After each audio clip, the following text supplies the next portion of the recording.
viewers, welcome back to the course on scientific computing using Matlab. So, today we are going to start with the lecture 18 and we are going to start with the next unit. So, this is about linear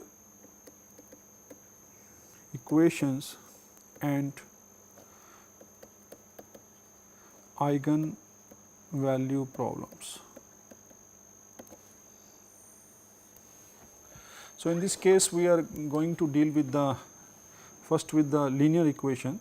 So, suppose we have a system like Ax is equal to B, because you must have seen this type of system anywhere, most of the places, because whenever you are dealing with the, like I have this equation 3x plus 2y plus z is equal to 2x plus y minus z is equal to 3, or maybe I can take 2.5x plus 3.1y plus 9.8z is equal to 4, like this one.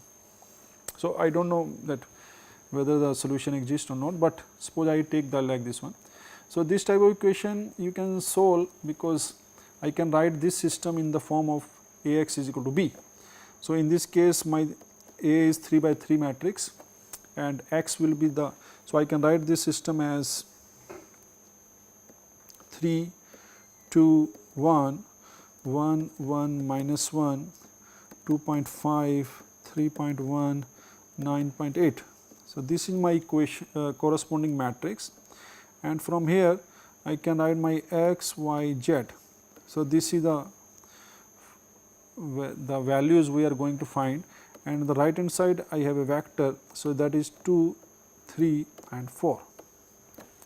So, this is a system, linear system of equation which has, in this case deal with the 3 by 3 matrix, and that is 3 cross 1 and this is 3 cross 1. So, this is a column vector, this is a column vector, and that is a matrix. So, now we know that if I have to solve this system, and then if the determinant of A is non-zero, so it is a non-singular matrix,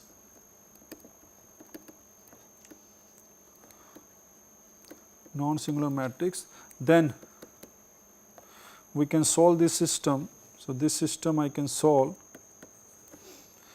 as, so this system is A, x is equal to B.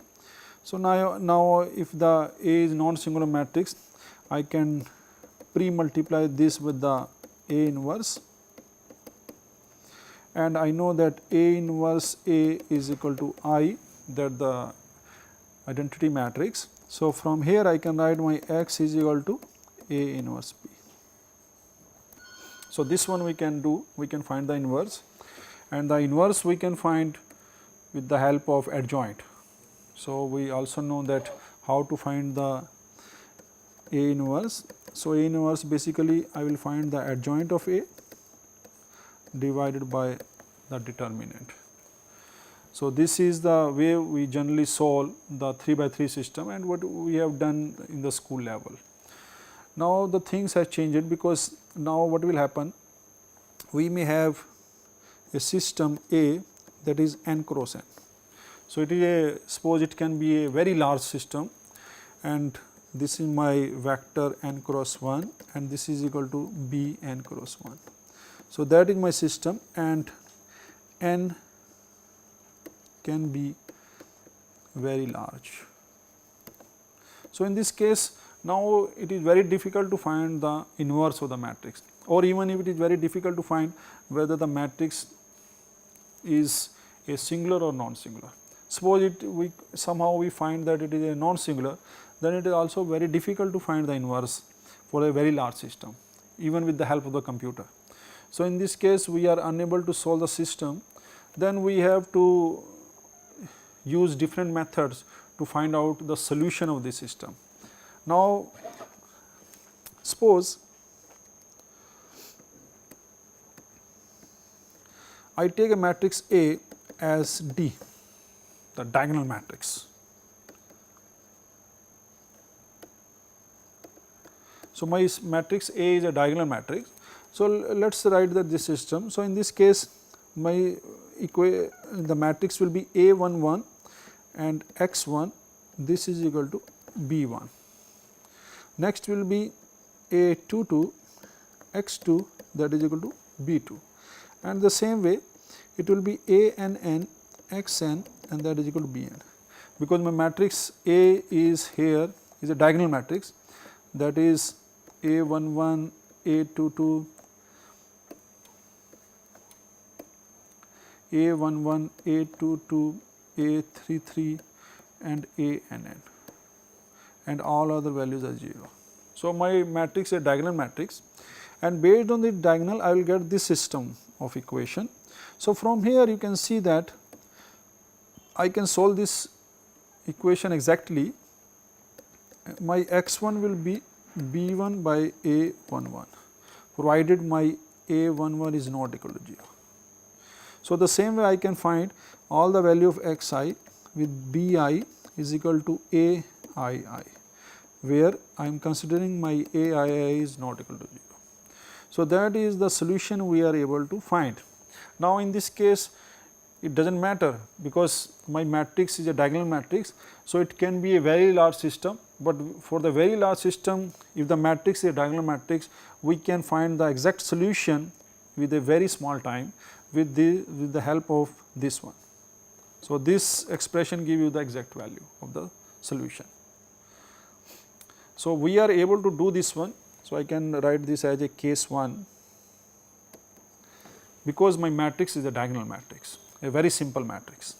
So, let us take the another example, case 2. So, in the case 2, suppose I have my matrix A, and that is equal to the lower triangular matrix. So, L is equal to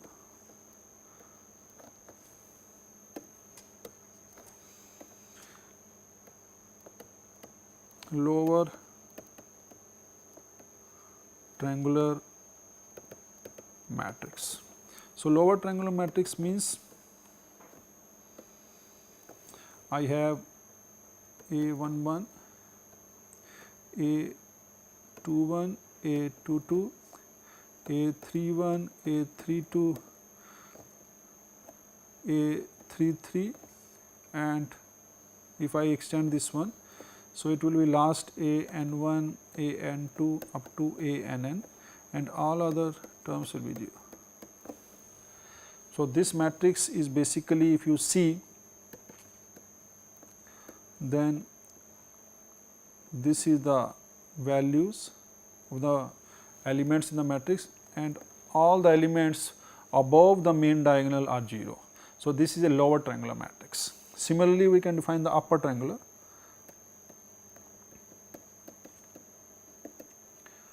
Upper triangular matrix. So, that would be U. So, in that case we have, this is the main diagonal, and all the non-zero elements are lying here, and below the main diagonal all the elements are 0. So, this is called the upper triangular matrix. So, let us say that A is a lower triangular matrix. So, if it is a lower triangular matrix, then my equation will become like this one, A11 x1 is equal to B1, or I can write this as equal to B1. Next will be A21 x1 plus A22 x2, and that will be equal to B2. Next will be A31 x1 plus A32 x2 plus A33 x3 is equal to B3. So, the same way we can write the last nth equation. So, this will be n2 x2, and in the last ANN xn, and that will be Bn. So, this way we can write this system. Now, if you see clearly from here, then from this equation I can find my value of x1. So, x1 is B1 A11, provided A11 is not equal to 0. So, I am able to find the value of x1. Now, from here I know the value of x1. So, I can find the value of x2 here. So, that will be B2 minus A21 x1 divided by a22, provided a22 is not equal to 0. So, once I am able to find the x1 from this step, I will substitute the value of x1 here, and from here I am able to find the value of x2. Now, from here you can see my x2, my x3 from here will be what? x3 will be equal to b3 minus a31 x1 plus a32 x2 and then divided by a33, provided a3 is not equal to 0. So, from here I can write the last one is xn can be written as bn minus summation. So, this summations is there. So, I can write from here a n1 x1. So, I can write from here j, and j I can write from 1 to n minus 1. Okay. So, this one divided by a n n, provided a n n is not equal to 0. So, from here I can find the value of my x n exactly. So, from here I can see that I am finding my solution in this way, in this direction. So, this is called the forward substitution. Means I am first finding the value of x1, based on this value of x1 I am finding the value of x2 and so on. So, we are starting with the x1, so that is called the forward substitution, and the system is able to solve using the forward substitution. So, in this case also you can see that we are able to find the value of the solution exactly even for the large number of systems. So, the same case I can do the third case when my A is equal to u, that is the upper triangular.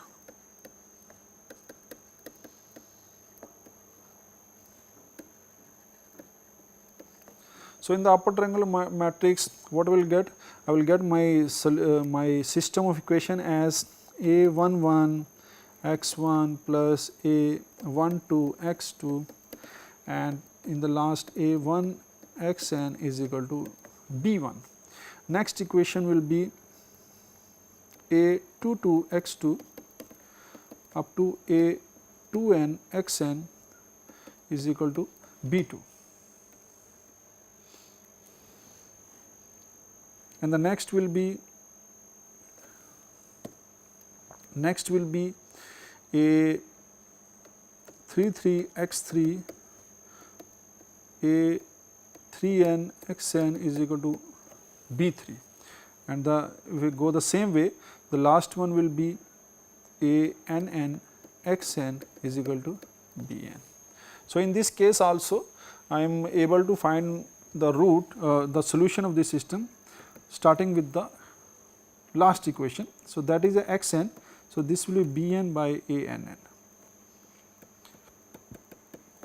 Now, if I am able to find the value of xn, the next to this one will be a n minus 1 x n minus 1 plus a n n x n.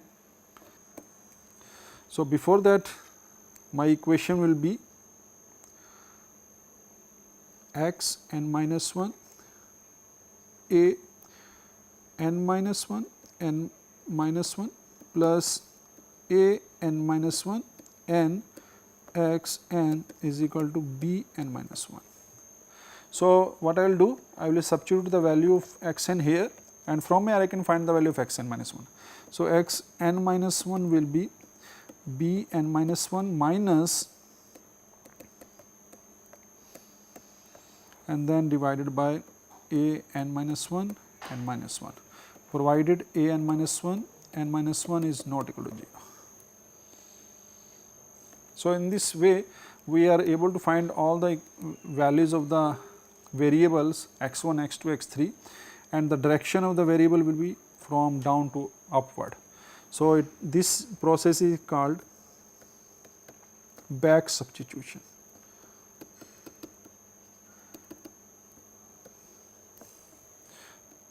So, now we have seen that if my matrix A is of the type D, L, U, then we are able to solve the system very easily, and then we are able to find the solution exactly. So, our main purpose is now to transform the matrix. So, this is my matrix, that is n cross n matrix, and what I will do, I will from this matrix, I will convert this matrix, transform this matrix either in diagonal form in the lower triangular or in the upper triangular, and then we are from here we will be able to solve the system very easily. So, that is our purpose now, to solve the system. So, if I am able to do this one, then we will be able to solve the system exactly. So, this is our purpose now. So, now before we are starting with the process, so let us define some, discuss the some properties of the lower triangular, diagonal or upper triangular matrix. So, in the lower triangular matrix, now let us start with the L is equal to lower triangular matrix.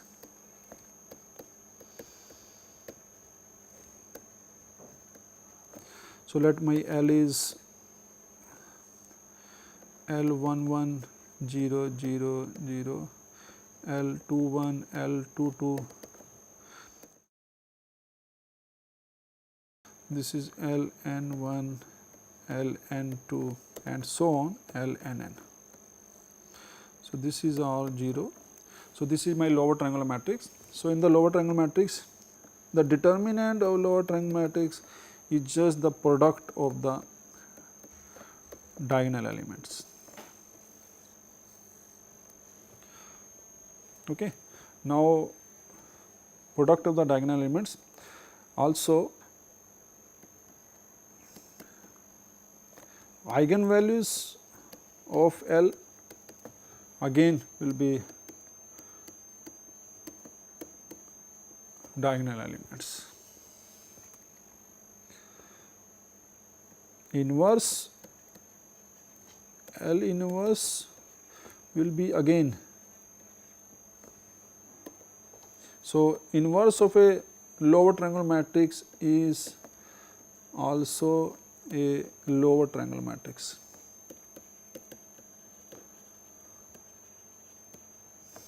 Now, suppose I have two lower triangular matrix L1 and L2, both are lower triangular matrix, then L1 L2 is also a lower triangular matrix.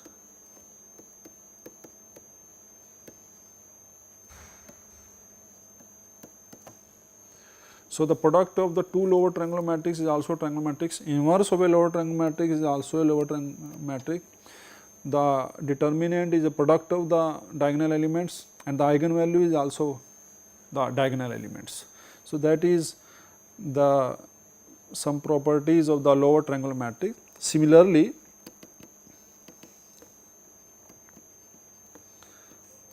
if I take the U as a upper triangular matrix, U11, U12 up to U1n, then U22 up to U2n, and in the last UNN, and all other values are 0. So, this is the upper triangular matrix. So, in this case also, if I take U, determinant of U, that is equal to product of diagonal elements, eigenvalues of U are again same as, so eigenvalues will be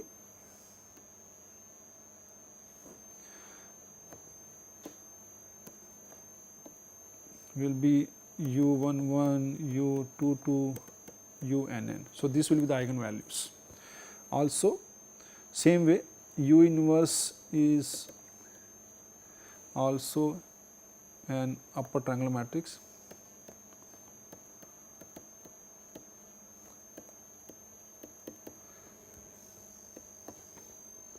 Okay. If I take product of u1 u2, then it is also upper triangular.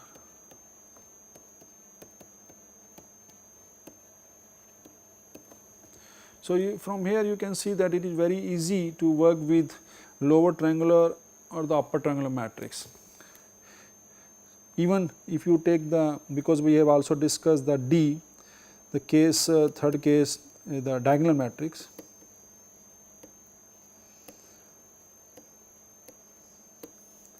So, from here you can see that the diagonal matrix is like this one,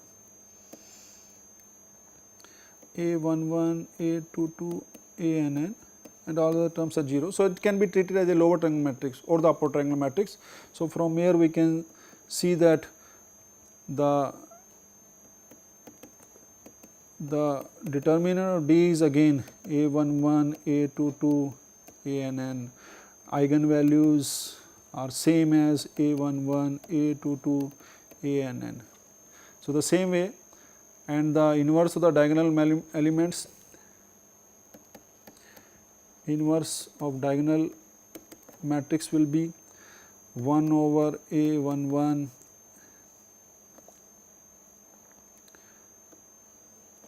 1 over A22, 1 over ANN.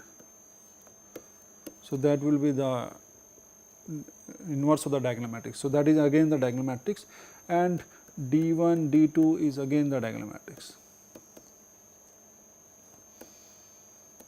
So, D1 and D2 I am taking two diagonal matrix, I am multiplying that one. So, that is also the another property of the diagonal matrix. So, we can from here we can see that the lower triangular, upper triangular diagonal matrix are very easy to work with. So, our next purpose is to transform any matrix A into either of this form. Now, we few more properties of the matrices we want to define. So, let us define some important matrices. The first one is, we call it tridiagonal matrix.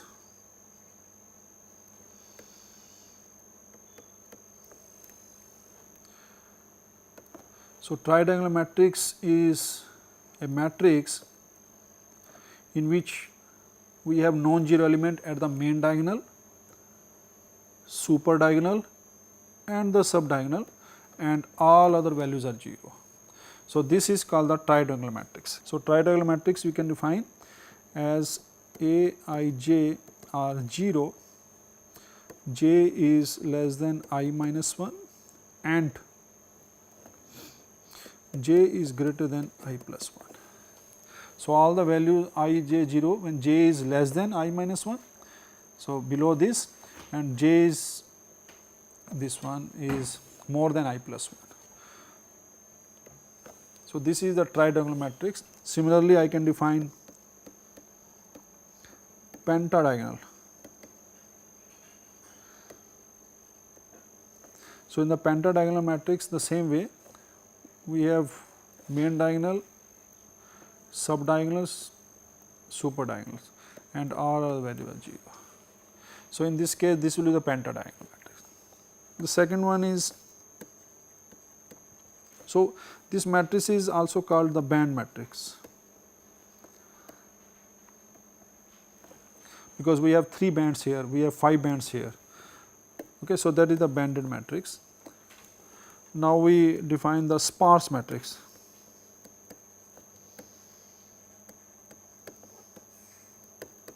So, a matrix A, so that is n cross n I am writing, is a sparse matrix if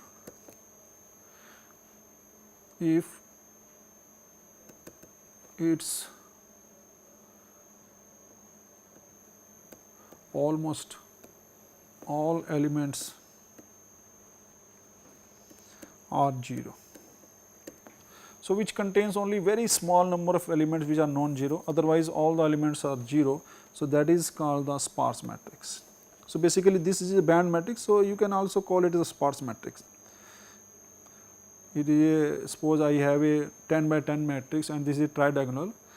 So, that it can also be called as a sparse matrix. So, the matrix is called a sparse matrix if almost all the elements are 0 except the few ones. So, this is the definition. So, we will stop today here. So, today we have started with some matrices, lower triangular, upper triangular, and some properties of that one. So, in the next lecture we continue with this one. So, thanks for viewing, thanks very much.